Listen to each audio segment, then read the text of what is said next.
evangelhos, a gente não pode dizer que seria uma biografia de Jesus, né? Porque, na verdade, os evangelhos vai ali relatar os principais acontecimentos da vida de Cristo, mas não relata tudo, certo? E como nós estamos começando esta nova apostila, logo lá na introdução, só para a gente ter uma visão geral do que nós vamos estudar, nós vamos ver que os evangelhos, eles foram escritos por escritores diferentes, né? E cada um empregou ali o seu estilo, apresentou de forma especial um determinado aspecto da pessoa e do ministério de Jesus. Aqui nos evangelhos nós vamos ver, né, que ele é repleto assim de muitas riquezas que Cristo ele nos deixou. E vamos ver também que os evangelhos eles revelam Jesus Cristo como rei, que nós vamos ver ainda hoje em Mateus, como servo, Jesus como servo, como filho do homem e também como filho de Deus, Salvador. E também vamos ver ainda nessa apostila o tríplice ministério de Cristo, que seria Cristo como profeta, que ele foi, sacerdote e também como rei, né? Então, eu quero convidar todos aqui, né, a abrir mesmo o coração para que a gente possa aqui fazer esse estudo profundo dos 4 evangelhos, conhecer aí a pessoa de Cristo, o propósito da sua vinda e a mensagem do amor, que é o principal aqui, né? Amém? Então vamos lá então, começando logo na lição número 1. Nós vamos ver que a princípio, né, logo no comecinho, vai estar mostrando a genealogia de Jesus Cristo, vai falar da vida, do ministério dele durante o tempo que ele esteve aqui na terra. E como eu comentei logo de início, os evangelhos então eles não são propriamente biográficos.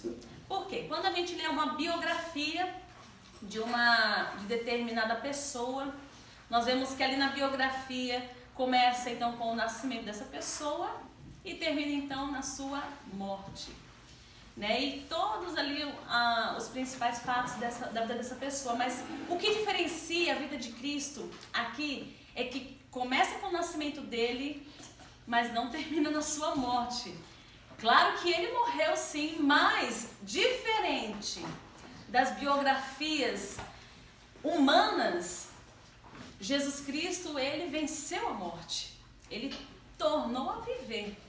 E isso também diferencia das biografias aí comuns que nós costumamos ver, tá certo? Texto número 1, vamos primeiro conhecer aqui o contexto dos evangelhos, que tem como título então o mundo dos evangelhos. Então no contexto aqui, o domínio era do Império Romano. Nós sabemos que o primeiro imperador desse império foi quem? Foi César Augusto, né?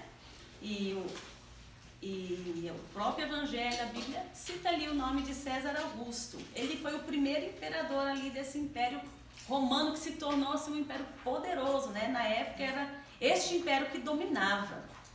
Augusto significa sublime, venerando. E logo depois de Augusto vem então um bem conhecido que é o Nero, ainda do Império Romano. Tá, Jesus ele nasceu durante o Império Romano de César Augusto, como está registrado ali em Lucas, logo no capítulo 2, no versículo 1. Agora, a morte e ressurreição dele aconteceu durante o reinado de Tibério, né? Então, 2 nomes importantes aí para nós gravarmos. Ele nasce então durante o império de César Augusto, sua morte e ressurreição acontece durante o reinado de Tibério. A Palestina então esteve sob o jugo dos romanos cerca aí, mais ou menos, aproximadamente 200 anos, né? Segundo a data que nos é dada aqui. Agora vamos ver aqui, quais são as condições sociais e econômicas, quais eram, né, nesta época, já que estamos falando aqui do contexto ali dos evangelhos, as condições sociais e econômicas era o quê? Primeiro, quem ali como que se diz? Quem ali dominava era a aristocracia, né? Ou seja, eram os nobres ali que eram os proprietários, os políticos, né? No caso, os pagãos ricos, que eram os proprietários e políticos, né? A aristocracia, tá certo? Que a gente chama eles de os nobres, que eles exerciam então esse poder. Isso se tratando dos pagãos ricos. Agora, os judeus ricos, eles eram o quê? Sacerdotes e rabinos, né? Então a gente vê que as condições sociais e econômicas, elas eram semelhantes, né? A do nosso século, do século atual. A sociedade pagã era composta de classe média. Temos aí as pessoas comuns, mas também a sociedade tinha os escravos, tinha os criminosos. Até nós vemos quando Jesus ele estava lá diante de Pilatos, tinha um criminoso lá, que era quem? Era o tal do Barrabás, né? Então, essa era a sociedade da época, composta aí desse grupo de pessoas. César Augusto, ele preparou o mundo para um avivamento literário. A literatura clássica foi desenvolvida durante esse tempo, né? E na arte, né? Nas artes também a gente destaca aí a música e a arte dramática, né? Que se desenvolveram também nessa época, floresceram, né? E Roma também, ela é conhecida pelas suas façanhas arquitetônicas. Então, a arquitetura também dessa época eram grandiosas. Nós temos aí como exemplo o Coliseu e também o Panteão, né? E com relação à língua, qual que era a língua falada nessa época? A língua, então, nós temos 4 idiomas, que seriam quais? O latim, o grego, o hebraico e o aramaico. Então, 4 idiomas aí, nesse período aí, onde o Império Romano, ele dominava, tá bom? De vez em quando eu vou ficar enfatizando assim, esses nomes, Império Romano, César Augusto, Tibério, né? Só pra gente gravar. Havia também muito interesse nas ciências e matemática. E como que era o meio de sustento? Qual que seria? Era a agricultura e a indústria, que era um meio de sustento. Agora, com relação às estradas do Império, a gente vai ver que elas eram realmente excelentes.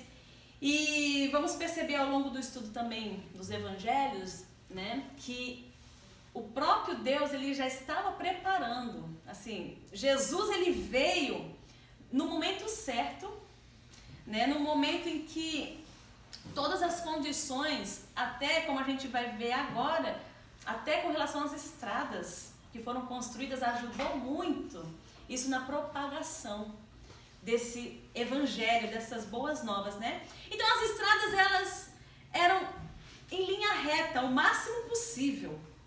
E usavam o quê? Pontes, viadutos, né? Hoje a gente vê como que as pontes, os viadutos, elas facilitam, né? O nosso trânsito para certos lugares. Então, desde lá desta época aqui, esse império aqui, eles tiveram assim grandes construções de estradas, né? Também, que tudo isso estava contribuindo, já tudo assim preparado por Deus mesmo, né? Para que houvesse essa facilidade de propagação da boa notícia, tá certo? Até aqui tudo bem? Tranquilo, né? Agora, apesar, gente, de todo esse poder, né, de toda essa excelência de arquitetura e todas essas excelentes estradas, apesar de tudo isso, mas e com relação à moral? A moral dessa época era muito baixa, baixíssima, né? Semelhante à nossa época também hoje, onde a moral hoje está baixa. Ainda que existissem pessoas virtuosas, o nível ético era muito baixo. O que tinha naquela época? O mesmo que tem hoje. corrupção no governo, imoralidade sexual, havia fraude no comércio, superstição religiosa, e tudo fazia com que a vida no Império Romano revelasse o quê? Uma degradação de valores. E, havendo essa degradação de valores, consequentemente a degradação da sociedade. Uma sociedade que tem os seus valores degradados, ela vai se degradar também, porque é o valor da sociedade. E a gente vive num tempo bem parecido hoje, né? Onde você quer fazer o certo, mas você está errado, porque os valores da sociedade têm mudado a cada dia, né? Infelizmente, nós vivemos nesse contexto bem parecido com esse contexto aqui, desse império aqui, na época em que Jesus ele vem como homem, né? Então vamos lá, o mundo religioso. Quais que seriam então as religiões? Né? A gente vê que o cristianismo, o princípio dele, lá no comecinho foi de muita luta. Não foi fácil, mas apesar das lutas, cresceu. Cresceu tanto que chegou aqui a nós. Graças a Deus por isso, né? Mas quais que seriam as religiões? Temos 4 aqui, citadas, né? Nós temos, virando a página aí, o animismo, né? O que seria o animismo? Seria a natureza, né? Tudo que existe na natureza era adorado. Por exemplo, né? O fazendeiro. O fazendeiro, ele adorava os deuses da terra, do céu, tudo relacionado à natureza, né? Da colheita, da floresta. Então, tudo que eles viam era Deus, né? Esse é o animismo. Eles personificavam as árvores, a terra, né? Tudo para eles era Deus. Nessa religião aqui, eles acreditavam assim. Agora, o militar, por sua vez, ele venerava o quê? Os deuses de origem grega, que seria Júpiter, Netuno, Plutão, né? E a religião do animismo, ela era idólatra e de má índole, né? Então todas essas religiões aqui não tinha nada a ver com o cristianismo. Temos um exemplo desta idolatria em Atos, que vai falar da multidão gritando por espaço de 2 horas. E eles falam, grande é a Diana dos Efésios, né? Então aqui o animismo era uma das religiões. A outra era o culto ao imperador, certo? Então, havia aqueles que consideravam o imperador como deuses, né? Eles eram muito venerados. Claro que os cristãos, aqueles que seguiam a Cristo, eles repeliam esse tipo de adoração ao imperador. E por não participarem desses cultos, aí que eles eram violentamente perseguidos. Então, entende por que a perseguição acontecia? Uma das causas, né? Era porque eles não adoravam o imperador. Não tinham o imperador como Deus. Como nessa religião aqui, que é o culto ao imperador, né, ensinava. E as religiões místicas, né, que seriam aqueles que adoravam pessoas falecidas, né? Esse é o misticismo. E essas pessoas eram consideradas como deuses. Mantinham uma fraternidade tal que o escravo e o seu senhor, o rico e o pobre podiam unir-se como pessoas pertencentes ao mesmo nível. E também havia a prática do ocultismo. Se nós formos ali folhear, né, a prática do ocultismo era bem comum também nessa época. E o que seria? São os credos e os ritos misteriosos. Ali, nessa religião, envolvia magia, predizia o futuro, olha só, através de exame das entranhas de animais abatidos e através de certas aves. Isso é o ocultismo, né? A forma que eles ali faziam, né? E para eles, o mundo estava cheio de espíritos e demônios que através de fórmulas mágicas eles podiam ser chamados. e recebeu então a ordem a ir para determinadas missões. Então essas 4 religiões ali, elas faziam parte ali dessa época. Quais que seriam? É o animismo, depois o culto ao imperador, religiões místicas e a prática do ocultismo, né? Por exemplo, né? Só para dar uma refrescada aqui. No animismo, um rico fazendeiro ali, né? O fazendeiro, não vou dizer assim, não é necessariamente rico. O fazendeiro, ele adorava o quê? Esse fazendeiro que ele era adepto ao animismo. Ele adorava... Exatamente, né? Deus da terra, do céu, da colheita, floresta. Agora, e se ele fosse um militar animista? Já era aqueles deuses de origem grega, que seria... Ok? Só para fazer essa diferenciação. Número 1. B, né? E 2. 3. Ok, tá certinho. 4. G. 5. 6. 7. 8. 9. 10. 11. E 12. Certinho. Então até aqui tá tranquilo, né? Então esse era o contexto aí dos evangelhos. Agora, o Antigo Testamento e os evangelhos. Será que existe uma ligação desse Antigo Testamento e os evangelhos no Novo Testamento? Tem a ver? Claro que tem a ver, né? A Bíblia, ela tem tudo a ver. Você vê que o assunto da Bíblia, independente se é separado em Antigo Testamento e Novo Testamento, ela toda é um assunto só, certo? E qual que é, então, a relação do Antigo Testamento? É que lá no Antigo Testamento houve as profecias a respeito do nascimento de Cristo, a respeito da vida de Cristo. E no Novo Testamento o que acontece? É o cumprimento dessas profecias, né? Essa é a relação. No Antigo você tem a profecia e ali nos Evangelhos, já no Novo Testamento, o cumprimento dessas, tá certo? E houve entre o Antigo Testamento e o Novo Testamento, houve um período de quantos anos aí? 400 anos. Só que é de se lamentar que muitos que esperavam Cristo, muitos esperavam Cristo, mas eles esperavam de que forma esse Cristo?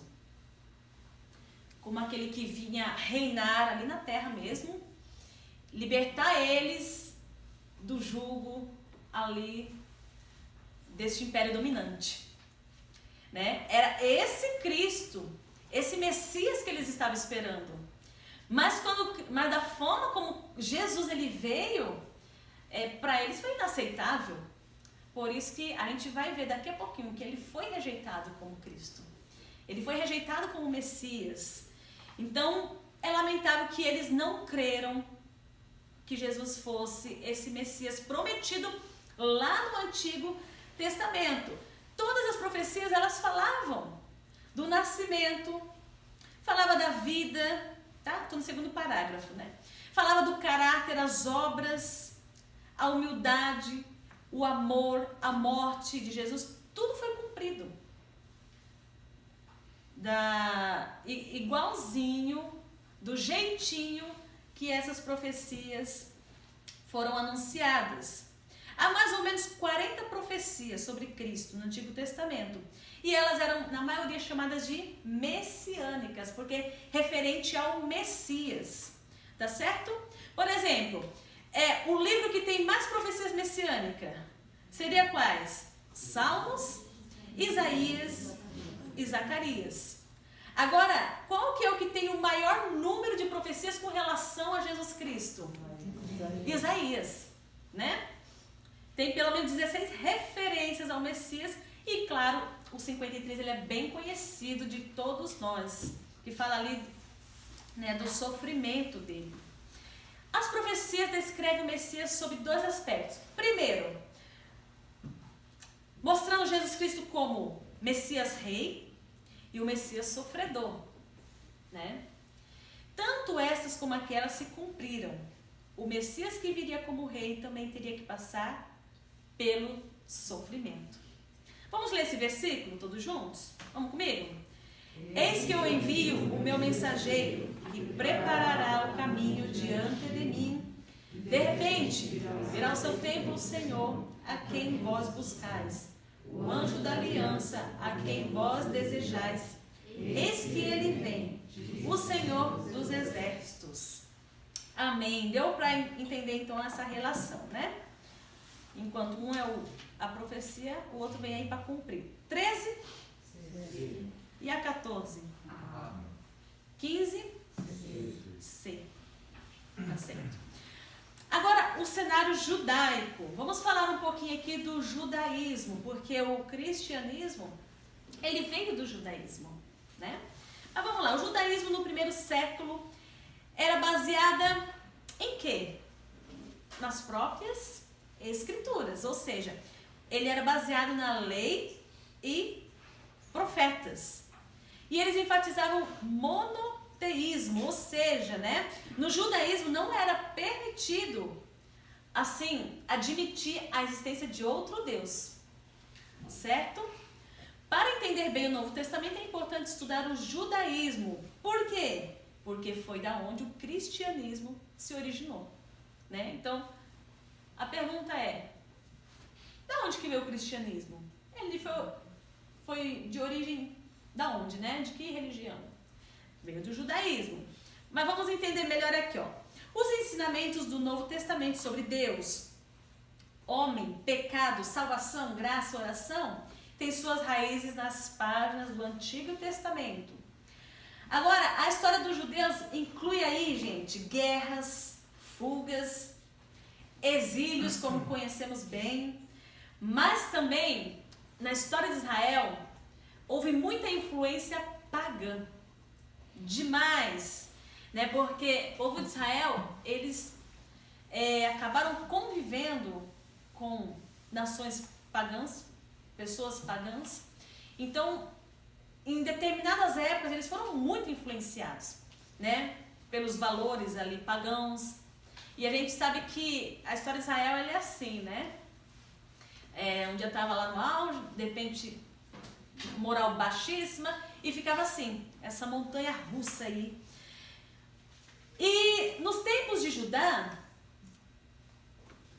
muitos abraçavam o culto pagão e a idolatria e desprezavam o Deus de seus pais. Nos tempos de Judá, conforme o seu reino, a nação amava ou desprezava o verdadeiro Deus. A certa altura da história, os judeus foram forçados a cessar aí o sacrifício de animais e daí em diante começaram a estudar a lei, o Torá. Aí entra aí a figura do escriba, né? O escriba, ele estudava a lei e também ele interpretava essa mesma lei. Então ele passou a ser uma pessoa assim, de grande prestígio entre os judeus. Até este ponto da história, qual que era o local, o centro de adoração? Exatamente, era o templo de Salomão. Só que depois, aí vamos gravar bem, depois do exílio, então passou a ser o quê? A sinagoga, né? A sinagoga, ela também era um centro de educação, um centro social e educacional. O rabino, ele toma então o lugar do sacerdote, tá? Isso na sinagoga, né? No templo havia o sacerdote, mas após o exílio, com a implantação das sinagogas, né? Como centro ali social e educacional, então o rabino, ele toma então o lugar aí do sacerdote. Muitas sinagogas começaram a aparecer não somente na Palestina, mas também em outras nações onde havia núcleos judaicos. Os judeus prosseguiam observando as festas, né, do Antigo Testamento, principalmente a Páscoa também, que era a mais significativa, né, todas elas, mas a Páscoa tinha assim um significado bem maior, né? Dentro do judaísmo havia várias seitas religiosas, né? E essas seitas que eram perigosas. Nós vamos ver aí que havia um grupo que era o grupo dos fariseus, que Jesus ele cita muito, né? O grupo dos fariseus, em determinada passagem também dos saduceus, que está aqui nesse mesmo texto. Mas vamos lá. O que significa fariseu? Significa separar-se. Ok? Os fariseus constituíam a mais influente seita. Então eles eram muito influentes. Com as suas palavras, eles enganavam, né? Com seus ensinos. Eles eram hipócritas. Eram tradicionalismo e eram hipócritas. Por isso que Jesus, ele confrontava muito, né? Batia muito de frente com os fariseus, porque eles eram tradicionalistas e hipócritas. E procuravam ali com suas palavras, né, com toda aquela influência, enganar o povo com ensinos totalmente falsos, né? Vamos lá então. E temos também o grupo dos saduceus. Saduceus, ele deriva do nome de um sumo sacerdote lá dos dias de Davi, que seria o Zadok, né? Menores em número, então era um grupo, eles eram menores, não eram tão assim influentes como os fariseus, né? Em comparação aos fariseus, né? Os saduceus detinham poder político e governavam a vida civil judaica nos dias de Herodes. A teologia que apregoavam era a interpretação literal da Torá, né? O que seria a Torá? A lei de Moisés. Os saduceus, eles não sobreviveram à destruição de Jerusalém. Então, o que vai aí prevalecer? O farisaísmo, ok? Ele torna-se o alicerce do judaísmo ortodoxo moderno. 1,16 C. E a 17? 18, 19, 20, 21 e 22 E. Agora, Jesus através dos evangelhos. Então, sem dúvida nenhuma, o personagem principal dos evangelhos, Jesus Cristo, tá? Essa questão é bem facinho. Então, vamos lá então. Então, os autores ali, eles vão registrar com detalhes os fatos mais significativos da vida do Messias. Tá, então o que vai ser registrado, o que está registrado nos evangelhos? Os feitos de Jesus, as obras de Jesus, as palavras, ensinamentos, ok? E tudo assim, parcialmente relatados, como nós já dissemos, não está tudo registrado, né? Até, eu não sei qual dos 4 que diz que se fosse registrar tudo, faltaria o quê? Papéis, né? Faltaria. Se fosse registrar tudo mesmo, né? Porque pensa, né? Jesus, ele estava como homem, mas ele sempre foi Deus, né? Então, muitos feitos ele fez, mas foram registrados parcialmente, até por conta de espaços, né? Para se registrar tudo. Até numa biografia de uma pessoa comum, você não registra tudo, né? Mas você põe ali as épocas mais significativas daquela pessoa, as obras mais significativas. E assim acontece nos evangelhos também. Tá certo? Então vamos lá. Por exemplo, terceiro parágrafo. Mateus e Lucas, eles vão descrever o quê? A genealogia de Cristo. E também como Marcos, né? Aí vamos entender aqui. Marcos, a tentação de Jesus está onde? Em Marcos, em Mateus e Lucas. Esses 3 primeiros aí, você vai encontrar ali sobre a tentação de Jesus. Agora João, ele vai falar de um episódio que é o primeiro milagre de Caná. Quer encontrar então, qual foi o evangelho que está o primeiro milagre lá em Caná? João, tá certo? Cada autor compartilha histórias, acontecimentos, lágrimas, alegrias e vitórias que marcaram a vida do Messias na terra, né? E nós temos certeza, né? Jesus, ele era 100% Deus, mas também 100% homem. Ele se identificou com a humanidade, 100% homem. Por isso que Jesus, ele compreende, ele entende tudo que você, eu passamos aqui nessa terra, porque ele foi homem também. E sofreu, hein? Né? Continua aí, ó. Quarto parágrafo. Poucos que viverem seus dias relataram algo sobre ele.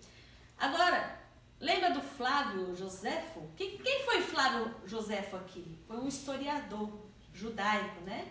Ele escreveu um pequeno parágrafo em um de seus livros, mencionando Jesus. O tal do Tácito, que é um historiador romano, né? Ele também fala da morte de Cristo e também fala da existência de cristãos em Roma.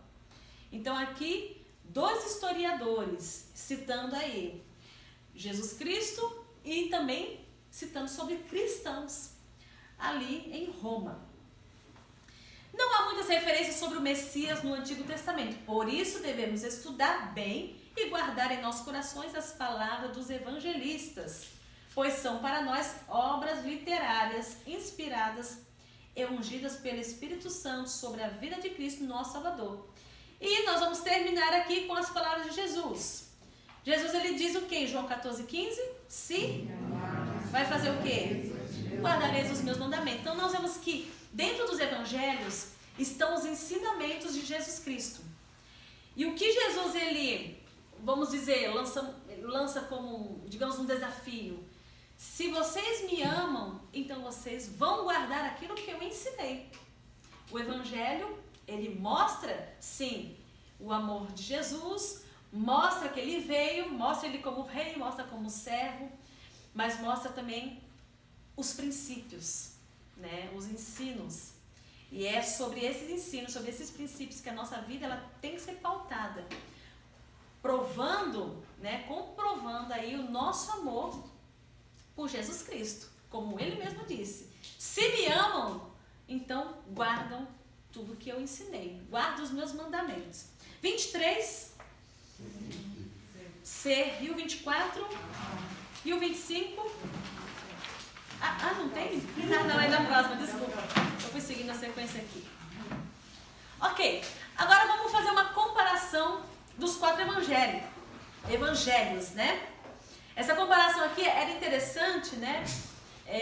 Assim, para quem tem assim tempo, assim, sobrando, né? Pegar uma folha assim em branco, uma cartolina, sei lá, algo em branco, fazer um mapa visual, né? Fazendo uma comparação, porque aqui tem vários pontinhos aqui que é interessante a gente fazer esse mapa, né? Assim, como estudo mesmo, né? Para facilitar o nosso estudo. Mas vamos lá então. Vamos aqui no nosso texto. Então, nós vimos que temos 4 testemunhas diferentes e cada uma faz a apresentação do Salvador. E com objetivos aí também. Não, peraí. Tem por objetivo a apresentação do Salvador, porém, cada um vai escrever aí ao seu estilo. Então, vamos lá então. Os acontecimentos, eles estão relacionados aos ensinamentos e os fatos mais conhecidos, como nós já vimos. Ok? Vamos lá. Cristo figurado no Apocalipse. Agora vai citar aqui uma passagem de Apocalipse. Não sei mais o que tem a ver o Apocalipse com os evangelhos, né? Então, olha que interessante, né? O último livro da Bíblia, ele vai ter uma relação também com os 4 evangelhos. Mas de que maneira? Então, vamos lá então. Diz o texto apocalíptico que o primeiro ser vivente é o quê? Isso. Não diz que é um leão, mas semelhante ao leão. E quando nós falamos do animal, o leão ele é considerado o quê? O rei dos animais, né? Agora, Mateus, qual é a relação que tem com o livro de Mateus? É que em Mateus, ele é apresentado como o rei dos judeus, né? Então, nós vemos aí quatro figuras em Apocalipse que vai aí se relacionar com os 4 evangelhos. Tá, o segundo é semelhante a um novilho, ou boi, né? Que é aquele que serve. E é exatamente assim que Cristo ele é apresentado no livro de Marcos, como aquele que veio para servir, ou seja, o evangelho do servo de Deus. né? Então vai anotando, sabe essas partes em branca que tem na apostila? Já vai fazer essa relação, né? Mateus, rei dos judeus, leão, né? Novilho, Marcos, servo de Deus, né? Então, é bom fazer essas, como que se diz? Esses rascunhos do lado aí, né? Eu acho que essas partes em branco que fica aqui serve para isso, para rabiscar mesmo, né? Tá, vamos lá. O terceiro tem o rosto como de homem.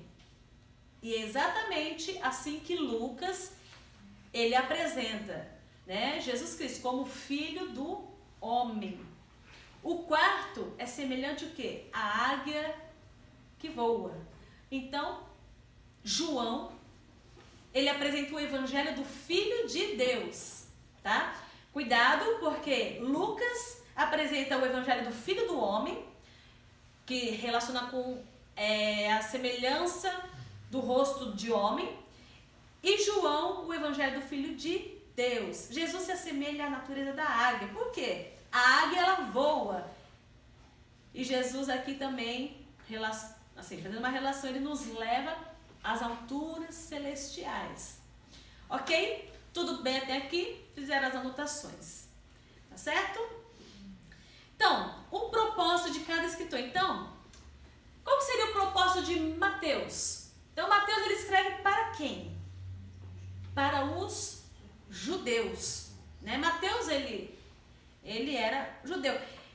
E, primeiramente, o escrito em hebraico ou aramaico, ele visava especialmente aos judeus, razão pela qual o Antigo Testamento é nele citado muitas vezes. E Marcos, ele escreve para quem? Para os romanos. Lucas vai escrever para gregos. João vai escrever para a igreja. Vou perguntar diferente, né? Qual é o escritor que escreve para os gregos? É Lucas. E quem escreve para os judeus? Quem escreve para os romanos e para a igreja, né? Então, deixa aí marcado também. Mateus, página 11 aí, ele vai narrar o ministério do rei, sua rejeição por Israel e a predição da sua segunda vinda. Então, ó, três fatos aí, ó. O ministério de Jesus, ali, né? O ministério do rei, a rejeição por Israel e também vai prever a segunda vinda de Jesus. Na primeira ele foi rejeitado. Então ele vai prever a segunda vinda aí. Isso em Mateus. Agora, Marcos. Marcos, ele vai fazer declarações aí com os feitos de Cristo. Tá certo? Lembrando que em Marcos, Jesus, ele é o servo. Tá bom? O servo de Deus. E em Lucas, um estudo geral dos acontecimentos, a fim de escrever um tratado à altura. Ele não só consultou aqueles que tinham conhecimento pessoal da verdade, mas também um bom número de documentos escritos, dignos de toda confiança. E João, ele vai fazer uma apresentação teológica de Cristo. Lembrando que João, ele apresenta aí Jesus como Filho de Deus. Tá certo? Por isso que é uma apresentação teológica. De todos, o Evangelho segundo João, ele é o mais profundo, né? Tanto é que, assim, para novo convertido, a gente sempre aconselha, assim, ler o livro de João, né? Ou alguém que nunca leu a Bíblia, assim, leia o livro de João, porque o livro de João, ele é o Evangelho, assim, mais profundo, mostrando ali Jesus como Filho de Deus, mesmo como o Deus ali encarnado. E é um livro fácil de você, assim, entender também. Tá certo? Evangelho de João. Pode indicar aí, para os que nunca leram a Bíblia, para um novo convertido. O Evangelho de João, ele é muito bom. ênfase de cada escritor. Então, o que Mateus ele enfatiza aí? Os sermões de Jesus. E Marcos? Milagres. Lucas? As parábolas. E João? A divindade. Ok? Características predominantes de Cristo, segundo cada escritor. Pessoal, assim, eu não sei se dá para decorar tudo isso aqui, tá? Mas por enquanto fica por conhecimento, faz assim as anotações da forma que vocês acham fácil de repente memorizar, tá? Como eu sempre falo para vocês, eu nunca vejo prova antes, nem sei o que tá lá, tá? Mas enfim, marca aí de uma forma que dá para vocês assimilarem bem, tá certo? Eu costumo assim grifar a palavra, né? Eu marco assim palavras-chave, porque daí eu bato o olho e eu já vou relacionando as duas palavras, né? Mas vamos lá então, cada um tem o seu método de aprender. Continua então aí. Então Mateus, ele vai então realçar o caráter profético de Jesus. É o livro da geração de Jesus Cristo, filho de Davi, filho de Abraão. Daqui a pouco a gente vai usar esse livro aí, Mateus. Essa declaração relaciona a duas das mais importantes alianças do Antigo Testamento. A primeira aliança foi a aliança com Davi. E também, primeiro foi com Abraão, né? Ele veio primeiro. E depois com Davi. Por isso que chama aliança davídica e aliança abraâmica. Ok? E Marcos? Marcos ali, ele vai se ater no caráter prático. No caráter ali de Jesus Cristo. Lucas, ele vai destacar o quê? Já o aspecto histórico do Messias. E João, a característica espiritual de Jesus. Então, mais uma vez para a gente treinar aqui. Então, Mateus, ele vai destacar o quê? Como característica que vai predominar em Jesus Cristo? Predomina o caráter profético. Marcos, caráter prático. Lucas, o aspecto já histórico. E João, a característica espiritual de Jesus Cristo. Vamos ler esse último versículo aqui, de João 20:31? Vamos lá. Estes, porém, foram registrados para que creias que Jesus é o Cristo, o Filho de Deus, para que crendo tenhais vida em seu nome. Esse versículo, gente, ele nos diz aqui o propósito dos evangelhos, né? Por que esses registros todos, em 4 livros? Para isso aqui, ó. Para que foi registrado? Para quem lê, creia que Jesus é o Cristo. Quem lê os evangelhos, creia que ele é o Filho de Deus. E que nesta fé, nesta crença, depois que a pessoa tem um contato com o evangelho, ela vai o quê? Ter vida eterna. Por isso que o evangelho de Jesus Cristo, ele é uma boa notícia, porque ela vai trazer vida. Então o evangelho está aí para isso, para que as pessoas conheçam o caráter de Deus, conheçam Jesus Cristo e creiam nele como Filho de Deus, como o Messias, como aquele que Deus enviou para salvar a humanidade. E assim, consequentemente, elas vão ter vida eterna. Entender o propósito dos evangelhos não é apenas contar a história de Jesus, não. O propósito é para você e eu crermos e muitos outros. Só assim nós temos vida, crendo em Jesus Cristo, certo? Então vamos lá então. A 15 seria D, né? Não, desculpa, não é 15, é 25. Estou lendo só o primeiro e último número aqui. Vamos lá, 25. E a 26? 27, 28, 29, 30, 31. Opa, 31. G. E a 32? H. 33. 34, 35, 36, 37, 38, 39. Apenas 4 são erradas, tá? Mas é isso aí que vocês falaram. Vamos lá. 40, 41, 42. E a 43? 44. Opa, é B, né? E a 45? Gente, até aqui vocês já responderam 45 questões e acertaram. A prova é só de 25 questões, então